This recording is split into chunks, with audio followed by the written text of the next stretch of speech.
Bonjour, bonsoir, chers fidèles téléspectateurs. Je sais que vous êtes nombreux devant vos postes téléviseurs et surtout dans notre bien-aimée chaîne que vous tous vous attendez et que vous êtes tous connectés Info 16 avec notre coordonnateur Tonton Mwinga Mobali Assurier. Moi, votre humble serviteur RX Kalingunda Mobala Pembe na émission na mino Bosolo o toyaka koloba tango nyonso tu Bosolo kasi na pokwa lelo tope na tongo lelo bandeko bazali kolanda biso na www.info 16 TV place wapi bokotika la koyoka biloko oyo kote mususu te kaka awawa nde bokozala toujours scotché toyambi bongo moto oyo akoliba kolobela biso tina nini la police ezala pona nini la police pe ezalaka pe pona nini bato bazalaka na confiance ya la police na pokwa lelo toyambi bongo le colonel Dani Bin Oleko o azali bongo commandant ya commune ya Kinshasa pe azali représentant na kati ya commune ya Kinshasa o azali kokamba bongo korekine o azali commissariat de référence et pas wapi police à proximité et banda na kati ya ville ya Kinshasa. Mbote colonel Dani. Mbote ndeko journaliste. Mon colonel, avec beaucoup de respect, au mekampe koebisabiso d'abord unité oyozali nango pe oyebisabiso la police et bandi wapi pe initiative wana eutaki epai ya nani. Merci ndeko pona mutuna na yo. Premièrement, esengela quand même nami présenter donc ngai nazali moko ya ba responsable na kati ya police nationale congolaise particulièrement na ville province à Kinshasa. Donc il a bengami na kombo ya Dani Oleko nazali colonel donc et pas na biso to benga commissaire supérieur. Nazali commandant ya commissariat ya Kinshasa o ezali na kati ya police à proximité to en sigle to bengi yango korekine. Bon, kolandisa mana ndenge ya mituna na yo ya kotuna pa à ce qui concerne la police, je pense police au tobengi loko epa na biso police nationale congolaise même na kati ya constitution na biso ezali prévu pour la police nationale congolaise. Donc police ezali premièrement oyo ba législateur ba mekai quand même ko joali kanisia ko ba créer police pour na kopesa yango mission ya kobatela batuna biloko na bango. Donc bref na koloba même police ezali universelle même partout au Kenamboka bapaya okuta police azali asala kamusala na bamboka nyonso ke na ba Europe au ke na ba Amérique okuta toujours police ezalaka comme pe na kati Afrique police ezali. Colonel to zali komona lelo bato bazali kozala so na confiance ya la police te pe to zali komona utilité lisusu ya kolinga kofunda pa ya police te confiance nini oyo bato bakoki kolinga kozongisa ngo et na compte ya police parce que bino pe ozali mokambi oyo ba makambo oyo elekaka na nzela oyo sepelisaka bato te po baboya penda kopusa lisusu pembeni ya police yo koki kolobani mpona motuna. Bon, merci pour la mutuna wana. Na bazi kolobake batu kozanga confiance na police est un peu étonnant pour nangai. Mais à ma connaissance, ndenge na yebi que non présence ya police eza ko jouer rôle makasi na kati ya mboka. Ndenge na utaye koloba ke kolandisa mana ba to benga ba législateur na biso soki bazwa ki décision que police salama pour na mission ya kobatela batuna biloko na bango. Donc ce qui police azalité le monde qui va tout barotambola bota bandenge tolobaka. Donc police aza sur tous les plans pour veiller pour la tranquillité à la population et à tout moment ce que moni présence à police ezali pour sécuriser la population. Mais ndenge ya kolobaka non bato baza ko perdre confiance bon. Je ne sais pas mais ngai na kati ya commune ngai esika naza ko kamba eta que commandant commissariat na mukuse na kolobaka non tous a vraiment la collaboration et malamu entre biso na population na biso. Police azali pour na kobatela la batu na biloko na bango. Police azali pour na kotia kimia. Police azali pe ko sunga mbala mususu to benga ka parquet parce que na police toza na étape mususu to benga ka lokola na soki to ken aspect judiciaire to komona ba baza ko commettre par exemple d'infraction où il y a droit commun. Et maintenant toza na ba OPJ to benga ba officier police judiciaire. Bazali na collaboration na au tout bien ministère public ce qui police a constaté ba fait atindi yango na qui de droit. C'est ce que je dis que police aza ko jouer rôle monene parce que na société c'est que batu bafandi makambo ezanga kate ba mikakatano ba nini. C'est là où maintenant police aza premièrement hormis peut-être ko batela batu na biloko na bango et aza ko veiller pe les na kati ya tranquillité. Là où peut-être il y a un peu de conflit ou il y a un peu de moi ba turbulence ezali soit une incompréhension makambo ezana aspect à droit commun police azali wana pona kwate et puis a vu orienté en qui des droits. O tozali na kati ya commune ya Kinshasa epai wapi yo ozali ko kamba la police à proximité. Est-ce que batonion soto ozali ko kamba na kati ya commune ya Kinshasa oyebi effectif na bango pe est-ce que bazo sala vraiment musala ndenge et sengeli to ezali différent parce que ozwaka rapport régulièrement ya bato siko agissement na ezalaka boni vis-à-vis ya bato o bazali ko sala musala ndenge yo olingite. Bon, premièrement, être un commandant, il faut qu'il y ait un effectif à Batono au Kambabango. Là, il y a une organisation interne à Moussala. Ce n'est pas être un commandant. À tout moment, vous devez veiller à comment Moussala est chaque jour dans la routine. Mais à ce qui concerne les policiers, je pense que par exemple, dans le commissariat, donc,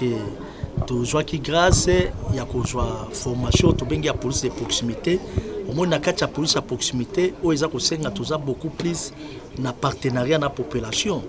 Donc, il y a à tout moment, s'il y a un problème, il y a une résolution, il y a un problème. Donc, il y a redevable premièrement pour la population. Et en ce qui concerne les Makambo, les tout ça, bon, je ne refuse pas. Moi, peut-être il y a moins isolement, ils ont raté, mais quand cela ne tienne, tout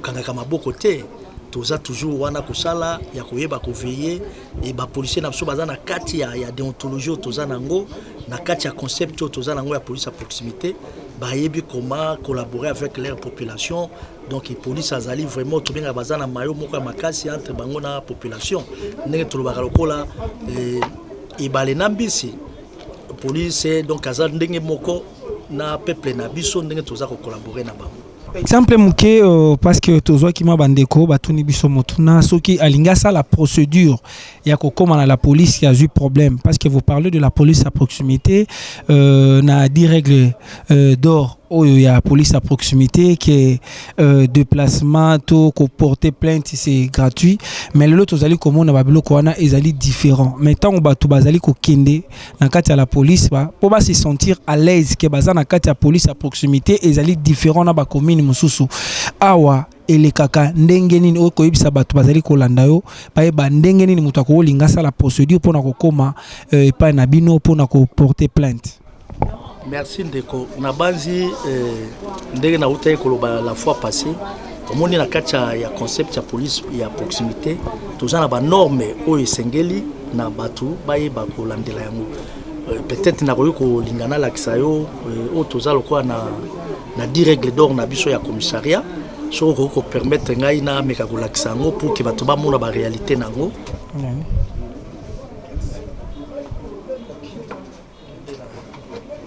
Un service public au service du public, du peuple plutôt. Les 10 règles d'or du commissariat. 1. Les services de la police sont gratuits. La police est offerte. La procédure écrite est en français, mais vous avez le droit de vous exprimer dans la langue nationale de votre choix. Donc, tant que vous avez la procédure, normalement, et c'est côté justiciable à s'exprimer dans la langue où il y a Kalingala, à la facilité à Kolobango sans problème. Après une audition comme plaignant ou comme personne suspectée, on vous communique le numéro du dossier qui vous concerne. Donc, c'est-à-dire, après avoir qu'aux auditions na bango,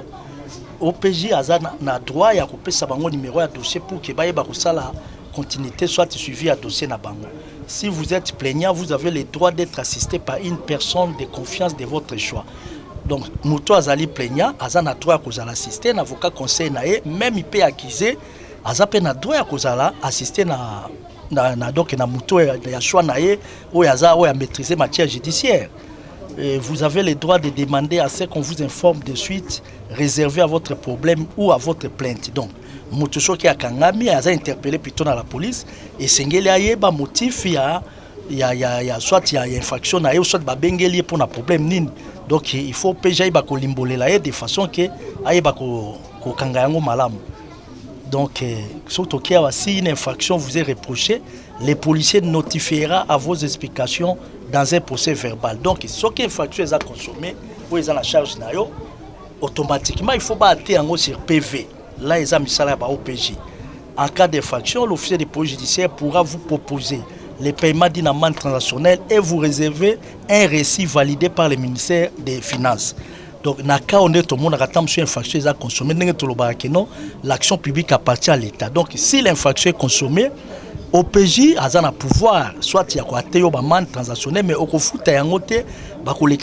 de paiement ou de verser dans le ministère ou la finance. En cas d'arrestation, la police vous informe des motifs de votre arrestation et attend vos explications. Vous avez le droit de communiquer immédiatement avec un membre de votre famille ou avec votre avocat. Donc, tant que bataille sur bébé Zali, il faut que on a kimia, vous en contact avec la famille ou avocat conseil de façon que vous motif et infraction. En cas d'arrestation, vous avez le droit d'être assisté durant l'enquête par un défenseur de votre choix, un défenseur plutôt de votre choix. Donc, ceux qui vont pendant que vous êtes interpellé, vous avez le droit à assister donc au défenseur judiciaire ou na choix ou donc tous les litiges avec la police peuvent être portés devant les médiateurs communaux dont les services sont gratuits. Là maintenant l'aspect à police à proximité, le conseil local à sécurité, il y a des fois il y a aussi d'autres faits, on ne peut pas toujours atteindre l'action publique banine. Autre même na droit au nom de l'équité. Donc il y a des fois il y a un problème, il faut toujours c'est quand même une paix sociale. Moi résolution des problèmes, c'est là où on a peut-être tous les bateaux tout bien attendre sur les médiateurs il peut chercher aussi des voies et moyens pour que décanter pour que moi arrangement moi à l'amiable. Donc je pense que c'est ça tant qu'on tient au moins 3P3R proximité, partenariat, prévention, résolution des problèmes, redevabilité, respect des droits humains. Donc proximité c'est-à-dire quoi? Police n'a pas approche à la population. Partenariat, donc tout ça un partenariat entre Bissona population. Prévention, donc vous avez toujours des mesures préventives. Peut-être au monde tout ça la tourner, nous poser une question, sous présence policière dans le secteur pendant la journée pour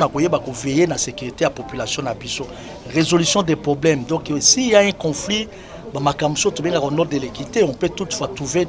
une solution, il y a résoudre des problèmes pour que tout départager la kimia. Redevabilité, la police est redevable devant la population. Donc nous sommes au service du peuple. Quand on dit policier du peuple, je suis un monsieur ou une dame au service du peuple. Donc nous sommes redevables devant notre population. La population.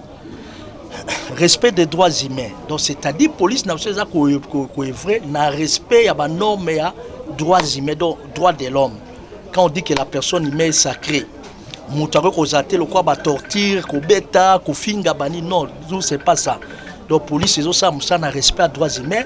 ya koyeba ko pesa valeur ya mutu quel que soit commettre infraction ou quel que soit un bébé zali mais il faut ko traiter avec douceur pour éviter peut-être ba vivre ça là bibeko ya biso ezali na kati ya commune ya Kinshasa. Donc les policiers oya tamboli tamsu en dehors ya ba instruction oyo admettons to côté na OPJ les services de la police sont gratuits, mais il y a des fois un OPJ, par exemple, avant de payer et tout, tu as au belé na direct.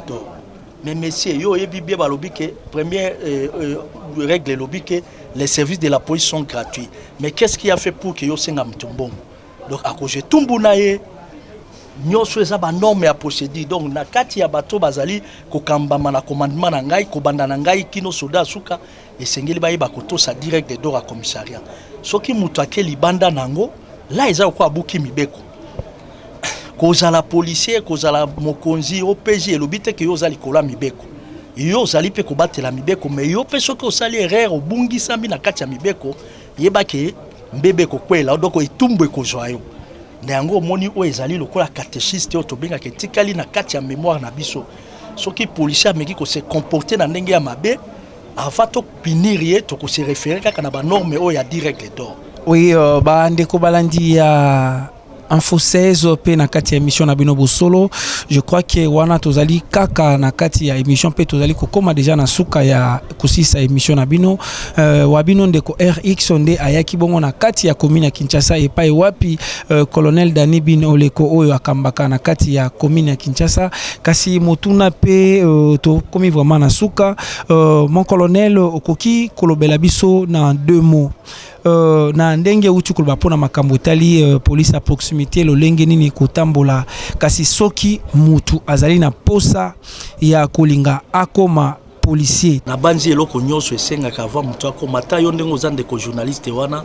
soki olingi okoma journaliste ezaka te oki osombi micro oki osombi caméra obandi koya kopesa ba information po yebi koloba mingi non esengeli ozwa formation et puis ba critères ezalaka na banzi pepa na biso eza lolenge moko moto soki alingi okota na kati ya misala oyo là ezalaka sire instruction ya haute hiérarchie soki ezali peut-être bapesi aval mpona barecrutement mais ezalaka toutefois na bacritère wana ezali lokwa bacondition bakosenga premièrement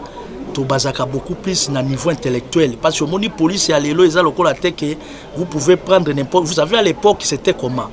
na batu mususu bazaki quand il voit peut-être na kati ya foyer soki bamoni mona moko aza voyou to aza un brigand et il préfère que batinde na kati ya musala ya la police to na musala ya soda mais lelo yo na ba norme ya réforme ya la police eza ko senga bongo te pour que batinda mutu ya na kati ya misala o il faut la mutu moko intègre soki total atana bamboka ba on ne recrute pas n'importe qui yango moni pas na biso batie ba critères premier mais eza ko senga na niveau intellectuel. Ce qui m'a un diplôme à D6, là, il peut avoir aussi la chance de tenter de s'inscrire dans la police. Quand on a D6, on a gradué, on a une licence. Ce qui est une étape, et bien, quand on a des conditions, des aptitudes physiques. Être un policier, ce n'est pas qu'on peut prendre un infirme, excusez-moi, ce n'est pas un gire, mais on peut être infirme, pour exemple, il faut à tout moment casser ça. Il faut battre l'aptitude nayo soko za apte oza ko répondre na ba critères wana là vous aurez maintenant la facilité peut-être ya ko sala concours soko sali concours dès que ba moni que ça va et à ce moment là ba ko orienter na centre ya instruction auto bengi na peut-être ba ko caserner no quelque part pendant quelques temps soko ju formation ici li ba l'équipe na ba étape nyonso ba phase militaire ba phase policière tout ça aussi ici oyekoli auto benga ka ba rei oyekoli makamnyo so tactique armement tout ça règlement na biso lokolo auto bengi règlement policier militaire tout ça ce qui on maîtriser yango ba moni qui on mérité apprendre ba ko tinda o menace ko po ya ko servir donc bref na ko koloba ke pour que oya ko kota na musala police et à lokali bosso za ko baser beaucoup plus na niveau ya bagage ozana ngo bakati ba limite ko banda na D6 OK na gradué OK na licence ce que vous avez na papier vous avez le droit ya ko tenter chance na yo et ami balé il faut battre la paix aptitude physique na yo ce qui va monnaie ça correspondre normal là ça va et puis ba ko tala ba norme ce que vous avez ba antécédent judiciaire il faut que judiciaire na oza malam c'est ce que je viens de dire on peut pas prendre par exemple un mutumoko kuluna fazer voyou quoi oye na kati la police non oza misala ya bato eza métier moko noble ozo senga bato pe baza parce que avant oya ozo ben section na kati ya musala il faut taper une éducation na kati ya famille na yo après tango koya ba former yo et ko pesa opesengo ya ko salisa musala o parce que eza musala moko eza vocation ce n'est pas donné à tout le monde eza musala koya ko lukate ona ya ko kuma milliardaire na kuma millionnaire ou bien na kuma kokana batu na sa non na lokwa na komi ko sima manduki na prouver batu non o ezali musala ya komikitisa ya ko servir pour la population donc ce qu'on dit musala oza redevable eboso a peuple yango to betaka sete to yebisaka bato ndakisanga lokwa naza colonel ki colonel nanga elobite ke ngai nde naza mokonzi ya ba population te ba population nde baza ba konzi na biso tozali redevable eboso ba population senge to sabango to traiter bango avec douceur eza musala te ya koya ko banda ko beta bato makofi ko finga bato ko lakisa muscle na yo non ou eza musala ya respect ndenge mona na lakisa ko na règle d'or il y a respect à droits humains autre baraki la personne humaine est sacrée donc mutu sengeli ko pesa ba valeur na quel que soit azala na catégorie moko ya se auto benga soit aza mobola soit aza mozui to aza boy yo osengeli ko to saye tosaka musala ya 2 poids 2 mesures te toza kosala musala pour la population kobattre la population biso toza bangamba ya population parce que ata tenio oza komona na lati oyo population nde alingi nga na lata tenio donc soki population alingi te na kolata tenio te même mbongo oza komona ya tenir ça ba impôt bakati na population pour que balatisa biso yango aboni boni siko ekozala ke peuple nda poninga na musala ngai susu na balukela peuple donc là eza kozanga koyeba musala na yango esengi soki mutaliki na formation bakote ayeba lakisi makambo nyonso pour que permettre na ayeba koto sa population ayeba kobattre la population ayeba kote même ici mutasali mbeba tolobaka toujours que la force reste à la loi, mais il faut être courtois. Donc, c'est une courtoisie. Tu peux appliquer au nom de la loi, mais avec courtoisie. Ce n'est pas que non, parce que nous avons une infraction, nous avons joyeux, nous avons taillé, au salabo. Non, là, ils ont la police. La police, ils ont la bateau, na kimia, botosi, et puis ils ont la propriété, il y a kotambola, le lenge, oyo mibeko, ils ont kosenga bango pour que batambusa nango boka. Oui, mon colonel tokomi na suka eloko nini okoyi koloba epai ya bandeko bazali kolanda osikoyo na info 16 pe pona biso info 16 to déplacer pona koya pa na yo premièrement na ko zongisa lisusu matondi donc na kosenga merci mingi na bino bandeko na biso ya info 16 ndenge bokanisi lelo koya ko surprendre nga na kati ya bureau et ça na donc otoloba kinaza na sentiment moko vraiment ya joie ya komona ke quand même bo s'intéresser à biso et loko ya mibale na ko senga na ko pesa sous merci na population ba kolanda biso mais loko na ko senga ka na population na biso ba meka ko renouveler confiance na ba police na bango plutôt omoni police otozali ezali police ya bango soki bango ba poni biso te to kosala pe musala wana ti omoni ndenge tolobaka likambo etali sécurité ezaka likambo ya biso police te